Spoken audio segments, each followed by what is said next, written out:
Hello बेटा, good morning. आज हम करेंगे हमारे conceptual discussion of Ohm's law. इसमें ग्रुपिंग ऑफ रेजिस्टेंस और रेजिस्टेंस के भी सारे कॉन्सेप्चुअल्स हैं। सो आज हम इनको डिस्कस करते हैं। Let's start with the conceptuals. सबसे पहला जो क्वेश्चन है वो कह रहा है which of the following graph represents the variation of resistivity with temperature for copper. Resistivity with temperature for copper. Resistivity with temperature for copper का मतलब कॉपर क्या होता है? कॉपर होता है कंडक्टर। नाउ ये कॉपर जो है it's a conductor.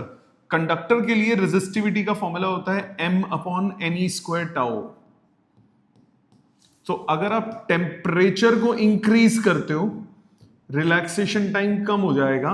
Relaxation time कम होगा, क्यों? टेम्परेचर इंक्रीज होगा तो काइनेटिक एनर्जी बढ़ेगी, इलेक्ट्रॉन्स की काइनेटिक एनर्जी बढ़ेगी, थर्मल एनर्जी बढ़ जाएगी। काइनेटिक एनर्जी, थर्मल एनर्जी बढ़ने से वाइब्रेशंस ऑफ मेटल आयंस भी फास्ट हो जाएंगे, collisions will be more frequent, तो रिलैक्सेशन टाइम रिड्यूस हो जाएगा। रिलैक्सेशन टाइम रिड्यूस होगा तो रेजिस्टिविटी विल इंक्रीज, तो धीरे धीरे बढ़ेगी। तो ऑप्शन हो गया B option, it will increase with temperature. ठीक है, आ जाते हैं क्वेश्चन नंबर 2 पे। The solids which have the negative temperature coefficient of resistance कौन कौन से होते हैं? पॉजिटिव वाले कौन कौन से होते हैं? पॉजिटिव वाले आपके होते हैं, पॉजिटिव वाले कौन कौन से होते हैं? पॉजिटिव वाले आपके होते हैं कंडक्टर्स, सेमीकंडक्टर्स और इंसुलेटर्स। इन दोनों में टेम्परेचर कोएफिशिएंट क्या होता है? नेगेटिव, क्योंकि इनमें with increase in temperature resistance क्या होता है? डिक्रीज। तो इंसुलेटर्स ओनली नहीं, सेमीकंडक्टर्स ओनली नहीं, insulators and semiconductors yes, because with increase in temperature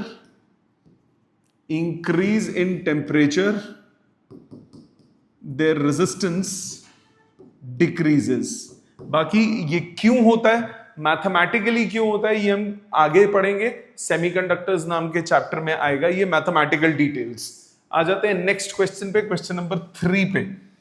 Carbon resistor of 47 plus minus 4.7 kilo ohm is to be marked with rings of different colors for its identification. The color coding 47, color coding क्या होता है? B Roy, Great Britain, very good wife।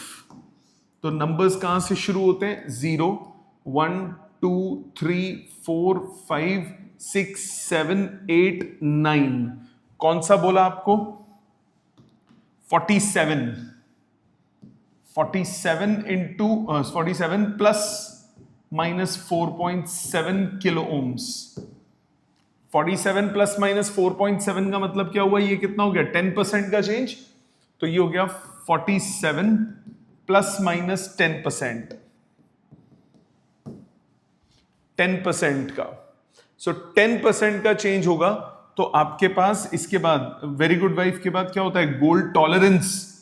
Gold के लिए कितनी होती है? 5%, silver के लिए होती है 10%, और नो कलर अगर हो तो होता है 20%। तो पहली चीज तो सीधी दिख गई 10%।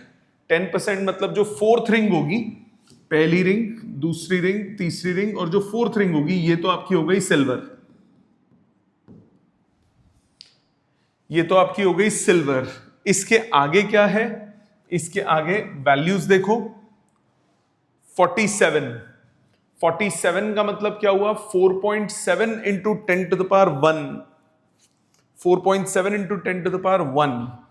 ठीक है, या फिर 47 अगर बोलूं तो इसमें नंबर्स देखो। 4 के कोरस्पॉन्डिंग क्या आता है? येलो। तो फोर्थ के लिए आया येलो। 7 के लिए कितना आएगा? वॉयलेट। Yellow, violet. सो सबसे पहला जो होगा वो होगा येलो, फिर होगा वॉयलेट, और ये किलो ओम्स में है। किलो का मतलब क्या होता है? 10 टू पावर 3। तो बेसिकली हुआ 47 into 10 to power 3 plus minus 10%। So yellow के लिए आया 4, वॉयलेट के लिए आया 7, 3 मल्टीप्लायर थर्ड रिंग देती है। सो मल्टीप्लायर के लिए कौन सा आएगा? मल्टीप्लायर थर्ड रिंग कौन सी है? ऑरेंज। थर्ड 10 टू पावर 3 के लिए कौन सा आया? ऑरेंज। तो ये क्या इतना हो जाएगा? ऑरेंज। तो आपके पास हुआ yellow, violet, orange, silver. Yellow, violet, yellow, yellow, violet, orange, silver, B option. First two colours क्या देते हैं? नंबर्स। थर्ड कलर, तो थर्ड रिंग होती है वो क्या देती है आपको? मल्टीप्लायर। और जो फोर्थ रिंग होती है वो आपको क्या देती है? टॉलरेंस। जो प्लस माइनस बिल्कुल एंड में बनी होती है वो रिंग क्या देती है आपको? टॉलरेंस। तो इसमें टॉलरेंस कितना हो गया? Plus minus 10%। ये हो गया क्वेश्चन नंबर 3। क्वेश्चन 4 पे आते हैं। क्वेश्चन 4 क्या कह रहा है? An ammeter and a voltmeter are connected in series to a battery. Their readings are noted as A and V respectively. The resistance is connected in parallel with the voltmeter. ध्यान दो, interesting और काम का question है। आपको बोला an ammeter and voltmeter are connected in series to a battery. ये एक बैटरी है, कुछ उसका रेजिस्टेंस होगा, एक एमीटर आपने कनेक्ट किया और एक वोल्टमीटर कनेक्ट कर दिया, सीरीज में दोनों कनेक्ट कर दिए, जबकि वोल्टमीटर सीरीज में कनेक्ट नहीं होता, बट कर दिया, जो बोला वो करा। Their readings are noted A and V respectively if the resistor is connected in parallel with the voltmeter. Ideal voltmeter का रेजिस्टेंस होता है इनफाइनाइट। आइडियल वोल्टमीटर का रेजिस्टेंस होता है इनफाइनाइट। इनफाइनाइट रेजिस्टेंस होता है। अब आपने जब उसके पैरेलल में लगा दोगे तो इस कॉम्बिनेशन का इफेक्टिव रेजिस्टेंस कितना हो जाएगा? 1/R effective is 1/R plus 1/ बहुत बड़ी वैल्यू, तो R effective अप्रोक्सीमेटली R रहेगा। तो बेसिकली इसका रेजिस्टेंस जो है वो डिक्रीज हो गया। इस सेक्शन का रेजिस्टेंस क्या हो गया? डिक्रीज हो गया। रेजिस्टेंस डिक्रीज हो गया तो overall resistance of circuit decrease हो गया। Overall resistance of circuit decrease होने का मतलब क्या होगा? करंट इंक्रीज हो जाएगा, मतलब एमीटर की रीडिंग बढ़ जाएगी। करंट इंक्रीज हो जाएगा मतलब एमीटर की रीडिंग बढ़ जाएगी। करंट इंक्रीज होने से एमीटर की रीडिंग बढ़ जाएगी। उसके बाद वोल्टमीटर इज कनेक्टेड, ठीक है, इन पैरेलल, और उसके बाद आपको वोल्टमीटर की रीडिंग को देखना है। वोल्टमीटर की रीडिंग क्या होगी? एमीटर की रीडिंग का जो भी हो, वोल्टमीटर का ओवरऑल इसके अक्रॉस रेजिस्टेंस डिक्रीज हो गया, मतलब रीडिंग ऑफ वोल्टमीटर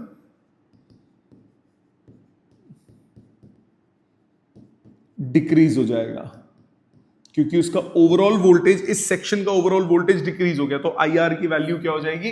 कम हो जाएगी। तो इसका रेजिस्टेंस कम होने की वजह से इसका जो रीडिंग है वो क्या हो जाएगा? डिक्रीज हो जाएगा। तो आपके पास ऑप्शन क्या होगा? A will increase and V will decrease. A will increase and V will decrease. Option number A.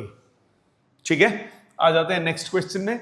Across a metallic conductor of non-uniform cross section, a constant potential difference is applied. The quantity which remains constant. Very important question. काफी बार इस पे reference पे based question exam में आया हुआ है। आपको क्या बोला? एक नॉन यूनिफॉर्म क्रॉस सेक्शन है, नॉन यूनिफॉर्म क्रॉस सेक्शन है, यहां से करंट एंटर हो रहा है, यहां से करंट लीव कर रहा है, ठीक है। कहता है कौन सी चीज सेम रहेगी पूरे में? इलेक्ट्रिक फील्ड सेम रहेगी, करंट डेंसिटी सेम रहेगी, ड्रिफ्ट वेलोसिटी सेम रहेगी, या फिर करंट सेम रहेगा? तो इसमें सबका आंसर होता है करंट सेम रहेगा। क्यों सेम रहेगा? क्योंकि charge entering per second must be equal to charge leaving per second. क्योंकि अगर एंटरिंग पर सेकेंड ज्यादा हुआ, लीविंग कम हुआ, तो क्या होगा? चार्ज अंदर एक्यूमुलेट होता जाएगा, मास बढ़ता जाएगा, जो कि नहीं होता। तो जितना चार्ज एक सेकेंड में एंटर होगा उतना ही चार्ज एक सेकेंड में लीव करेगा, मतलब current will remain same. Current will remain same, her section में सेम रहेगा करंट। करंट डेंसिटी चेंज होगी बट हर सेक्शन में क्या सेम रहेगा? करंट। तो ऑप्शन क्या हो गया? A option. काफी इंपॉर्टेंट क्वेश्चन है, ठीक है। आ जाते हैं नेक्स्ट क्वेश्चन में, question number 6। Silicon and copper. अब जो सिलिकॉन होता है वो कौन होता है? सिलिकॉन होता है सेमीकंडक्टर, कॉपर होता है conductor. Are cooled to a temperature of 300 kelvin. Cooled to a temperature, copper में टेम्परेचर बढ़ने पे रेजिस्टेंस बढ़ती है, सिलिकॉन में टेम्परेचर बढ़ने पे रेजिस्टेंस कम होती है। तो उल्टा हो जाएगा, यहां हम टेम्परेचर क्या कर रहे हैं? कम कर रहे हैं। सो कॉपर में टेम्परेचर कम करने पे रेजिस्टिविटी कम हो जाएगी, और सिलिकॉन में रेजिस्टिविटी बढ़ जाएगी। For silicon increases and for copper decreases. बिल्कुल सही, क्योंकि टेम्परेचर, इसने बोला ना, इसने बोला कूल्ड मतलब टेम्परेचर फॉल हुआ। जब टेम्परेचर कम होगा तो कंडक्टर के लिए रेजिस्टिविटी कम हो जाएगी और सेमीकंडक्टर के लिए रेजिस्टिविटी बढ़ जाएगी। ठीक है, तो ऑप्शन हो गया इसका ए ऑप्शन। ठीक, आ जाते हैं नेक्स्ट पे। The resistivity that is specific resistance of copper wire, copper है, कंडक्टर है, increases with increase in temperature. ठीक है, आ जाते हैं next question number 8। Do bends in the wire affect its resistance? नहीं करता। कब तक नहीं करेगा? जब तक नो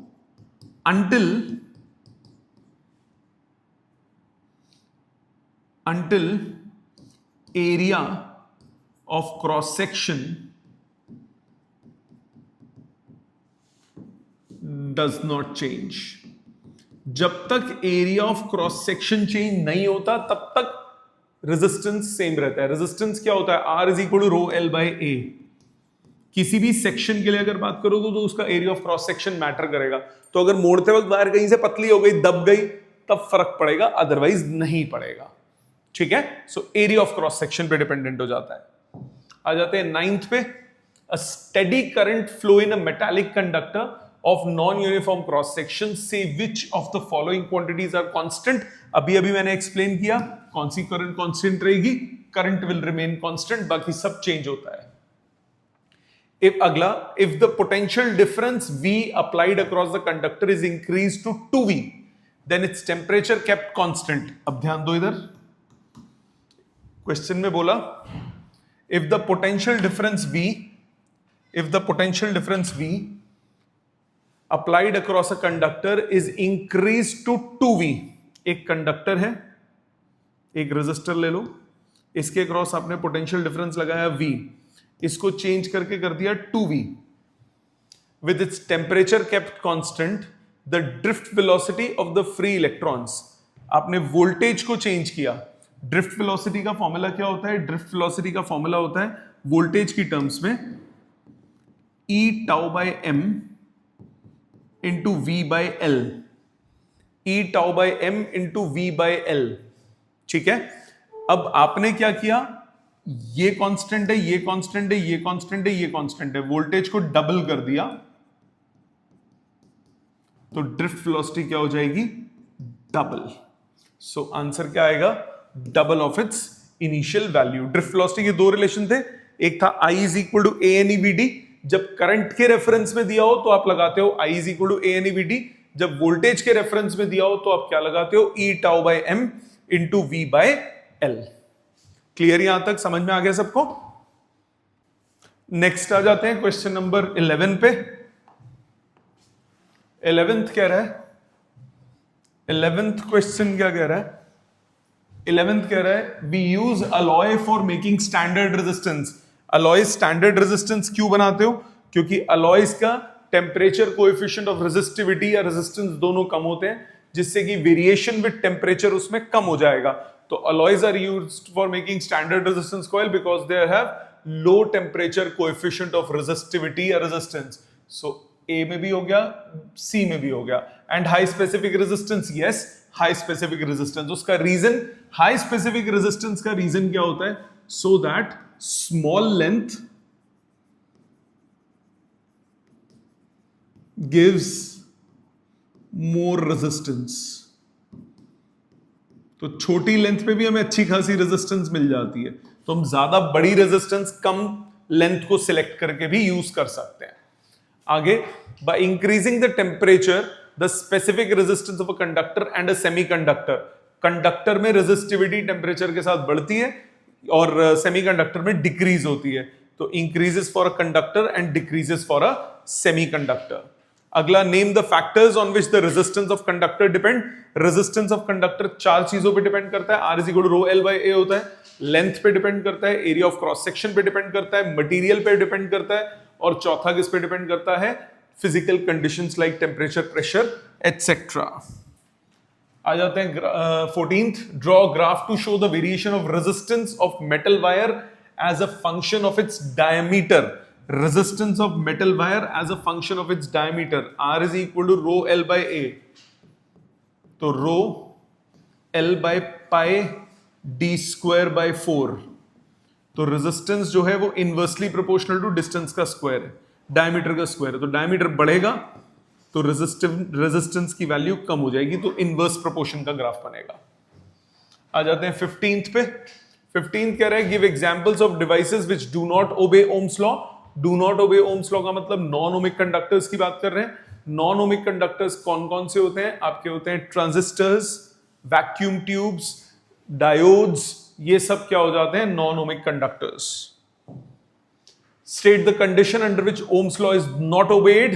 कब नहीं होता? व्हेन फिजिकल कंडीशंस चेंज तो ओम्स लॉ ओबे नहीं होता. When temperature, pressure etcetera change तो ओम्स लॉ ओबे नहीं होता. 17th, how does the resistivity of a semiconductor change with temperature? Temperature increase होगा, सेमीकंडक्टर की रेजिस्टिविटी या रेजिस्टेंस डिक्रीज होगी, क्योंकि सेमीकंडक्टर का अल्फा क्या हो जाता है? नेगेटिव. सेमीकंडक्टर के अल्फा की वैल्यू क्या हो जाती है? नेगेटिव. तो इसमें टेम्परेचर बढ़ने से रेजिस्टेंस या रेजिस्टिविटी डिक्रीज होती है. 18th, a wire of resistivity rho is stretched to double its length. What will be its new resistivity? New resistivity will remain same because resistivity is independent of length and area. It only depends on physical conditions and material. 19th, explain with the help of diagram the variation of conductivity of with temperature for a metallic conductor. Metallic conductor मतलब metal की बात कर रहा है, conductors की बात कर रहा है.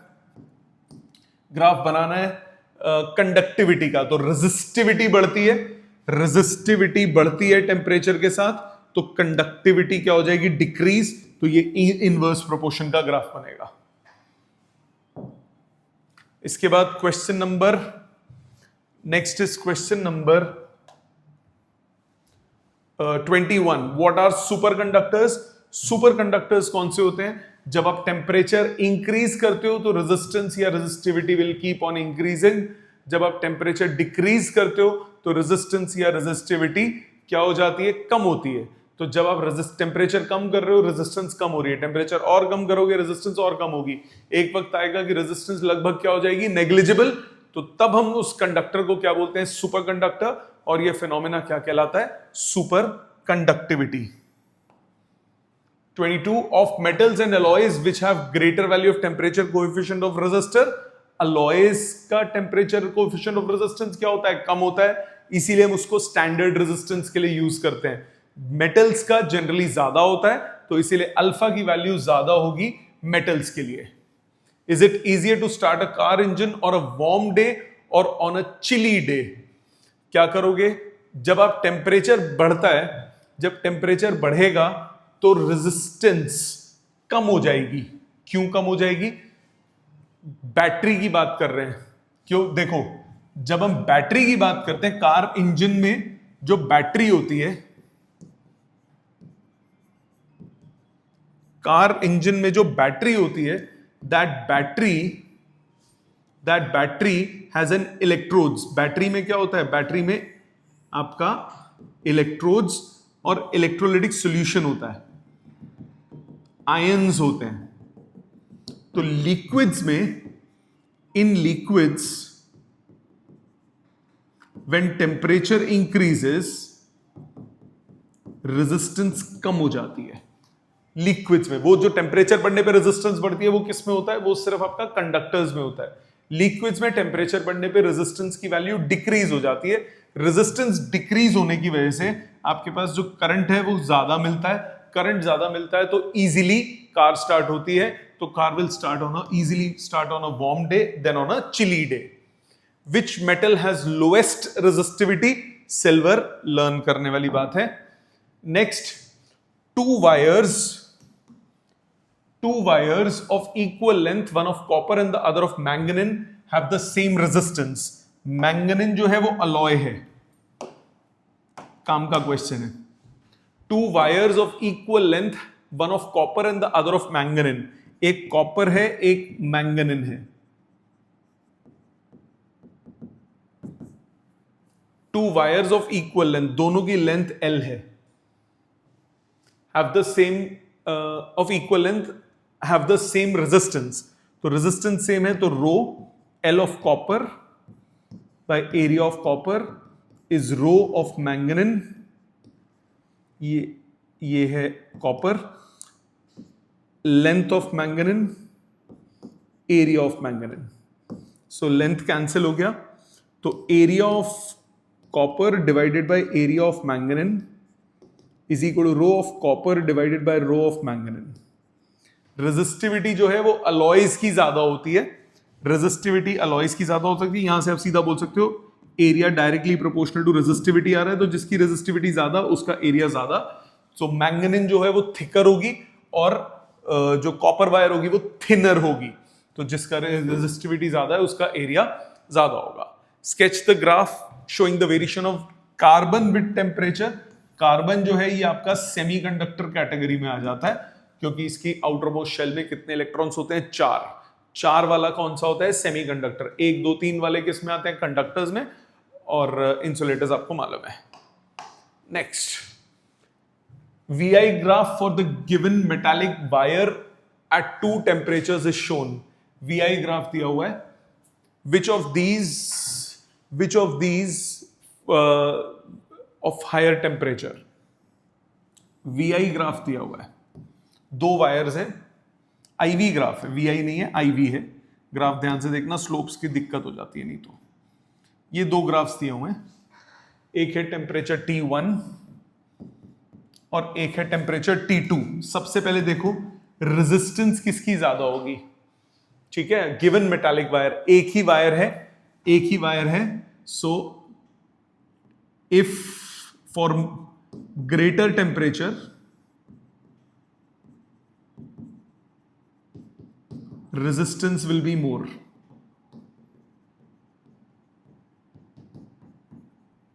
जिसका टेम्परेचर ज्यादा होगा उसका रेजिस्टेंस ज्यादा होगा। अब रेजिस्टेंस क्या होता है, R is equal to V by I, तो I अगर मैं कांस्टेंट ले लूं तो जिसका वोल्टेज ज्यादा उसका रेजिस्टेंस ज्यादा, तो कांस्टेंट करंट के लिए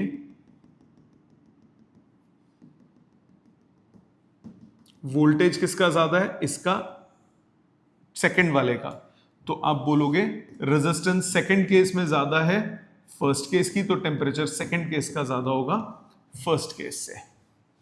ठीक है, आ जाते हैं नेक्स्ट क्वेश्चन पे, क्वेश्चन नंबर 28।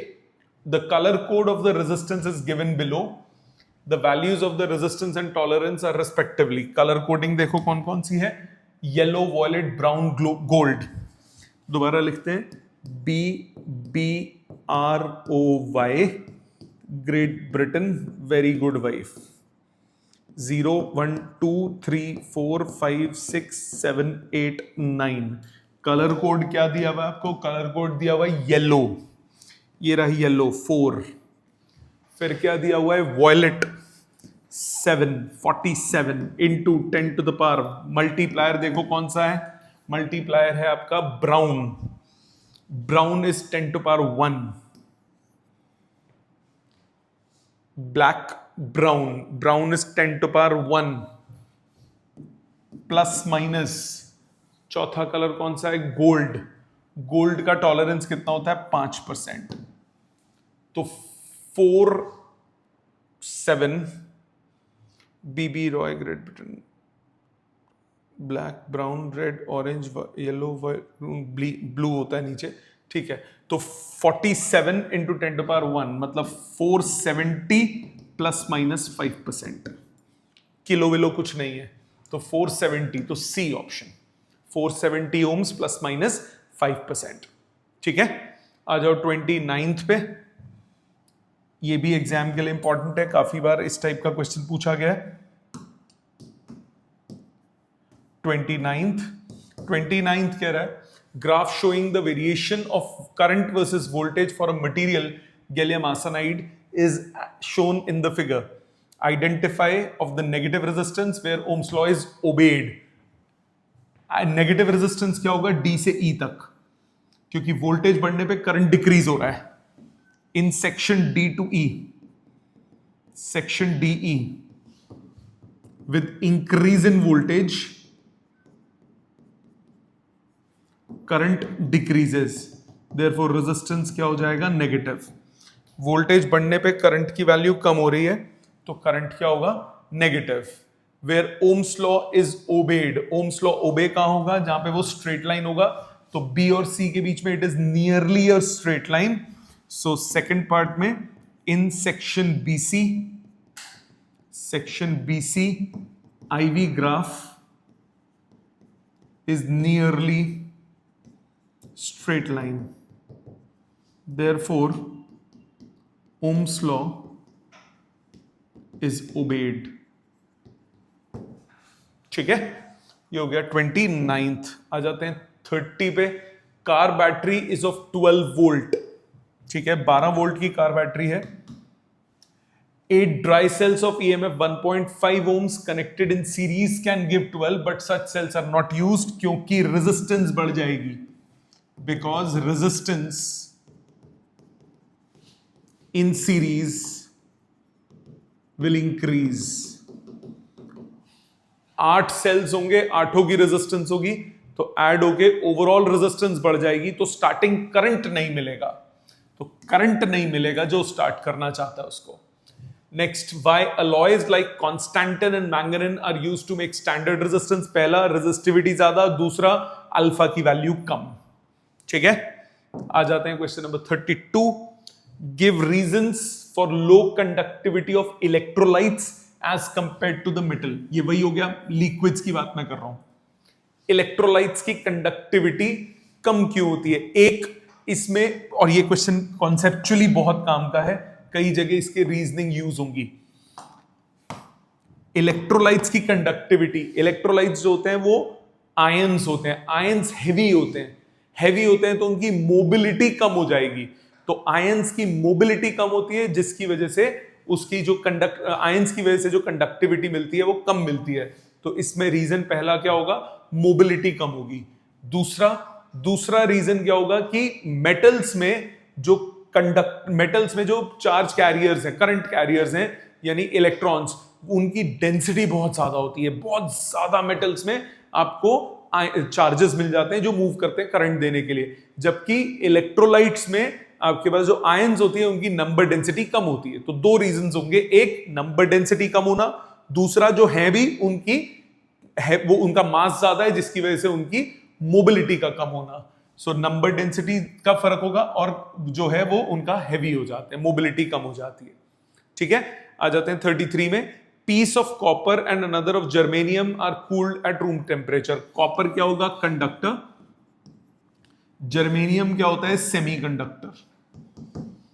टेम्परेचर आप कम कर रहे हो तो रेजिस्टेंस बढ़ जाती है किसकी, जर्मेनियम की, और कम हो जाती है किसकी, कॉपर की। What will happen to its conductivity, resistance कम हो रही है तो कंडक्टिविटी बढ़ेगी, रेजिस्टेंस बढ़ रही है तो कंडक्टिविटी कम हो जाएगी। तो जर्मेनियम की कंडक्टिविटी कम हो जाएगी और कॉपर की कंडक्टिविटी बढ़ जाएगी।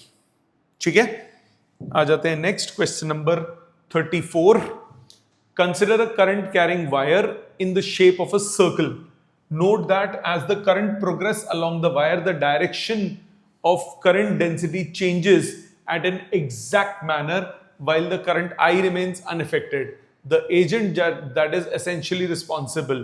क्या होता है, देखो करंट डेंसिटी जो है, करंट डेंसिटी है वो current per unit area of cross section हर जगह चेंज होगा अगर बेंट वायर है तो इसीलिए उसने बोला जे जो है वो चेंज होगा, बट आई जो है वो सेम रहता है। अभी पहले भी एक्सप्लेन किया, चाहे यूनिफॉर्म हो चाहे कुछ भी हो, आई जो है वो सेम रहेगा।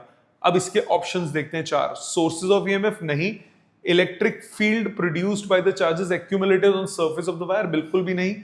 Charge just behind a given segment of the wire which push them just the right way by repulsion, बिल्कुल सही। जो एक है वो आगे वाले को जस्ट रिपेल करता है, तो डायरेक्शन जो है वो कंटिन्यूअसली चेंज होती है, तो करंट डेंसिटी चेंज होती है। करंट डेंसिटी चेंज होने का रीजन यही हो गया। ठीक है, आ जाते हैं नेक्स्ट पे। Question number 35. Metal rod of length 10 centimeter and a rectangular cross section of 1 by half is connected to a battery across a opposite face. Okay, ये ऐसे है जी, एक मेटल रॉड है, एक मेटल रॉड है जिसकी लेंथ है 10 centimetre, cross sectional area 1/2, 1/2. The resistance will be maximum when the battery is connected across 1/2. पहले को चेक कर लेते हैं. अगर मैं 1/2 में करता हूं तो एरिया ऑफ क्रॉस सेक्शन कितना हो गया? 1 into half. अगर ऐसे कनेक्ट करूं तो एरिया ऑफ क्रॉस सेक्शन हो गया हाफ और लेंथ है 10. रेजिस्टेंस प्रोपोर्शनल टू 10/2 मतलब 20. बी पार्ट में अगर आपने कनेक्ट किया maximum when the battery is connected across 10 and 1, जब आप 10 और 1 के क्रॉस कनेक्ट करते हो मतलब 10 और 1 ऐसे कनेक्ट करते हो 1 के साथ, तो एरिया ऑफ क्रॉस सेक्शन हो जाएगा इस केस में 10 into 1 और लेंथ हो जाएगी हाफ. तो resistance proportional to half by 10 मतलब 1/20. और तीसरे केस में आपको क्या बोला? तीसरे केस में तीसरा बोला होगा 10.5 बोला होगा. 10.5 जब बोलेंगे मतलब आप आगे और पीछे से कनेक्ट कर रहे हो, फ्रंट और बैक से, तो 10 और हाफ करोगे तो एरिया हो जाएगा 10 into हाफ मतलब 5 और लेंथ हो जाएगी 1.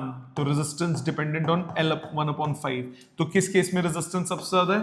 20 वाले में. तो फर्स्ट वाले में रेजिस्टेंस सबसे ज्यादा है, तो रेजिस्टेंस हाईएस्ट किस में होगी? फर्स्ट वाले में. Maximum when the battery is connected across इतना. ठीक है, आ जाते हैं नेक्स्ट पे, लास्ट सेक्शन पे. Current is flowing from a conductor of non uniform cross section.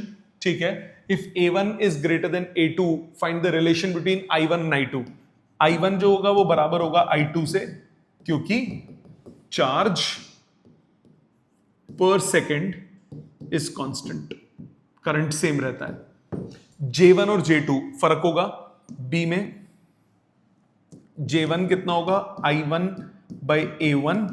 J2 कितना होगा? I2/A2. तो J1/J2 कितना हो गया? A2/A1, बिकॉज I1 और I2 बराबर रहते हैं. सो एरिया का उल्टा रेशो. ठीक है, सो आपके पास A2 जो है वो लेस देन A1 दिया हुआ है, तो J1 जो होगा वो लेस देन J2 होगा. Third part VD1 VD2 drift velocity. Drift velocity J is equal to N E VD. तो जो इफेक्ट J पे होगा वही इफेक्ट VD का होगा. तो VD1 is less than VD2. ठीक है, VD1 जो होगा वो लेस देन VD2 होगा. क्लियर? ये थे इसके सारे के सारे कॉन्सेप्चुअल्स. दोबारा कीजिए, कोई दिक्कत आए क्लास में पूछिए. Thank you very much.